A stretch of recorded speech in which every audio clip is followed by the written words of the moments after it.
imagine now, right? We're fast forward into the day of the exam, right? So I want you to come prepared, right? So try to get a good night's sleep.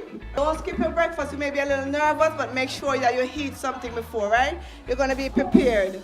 What I want you to do is to take out all the different distractions. Don't worry about what you didn't do before. Don't worry about, geez, I did a mock test, I didn't do so well, Penny. I'm kind of nervous, right? Just go with an open mind, right?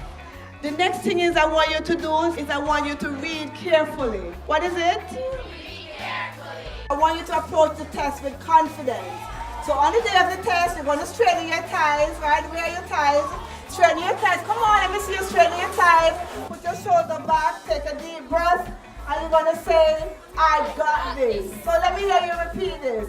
I got this. Come on, louder. I got this. And then another step is the 6 P's of life, right? Let me see that 6. There's finger 6. Show me 6 fingers, come on. And they stand for proper planning and preparation prevents poor performance. So let's do it together again. So, 6 fingers. Okay, let's say it again one more time with the loudest voice that you could possibly can say it in. Alright? At the count of 3. 1, 2, 3.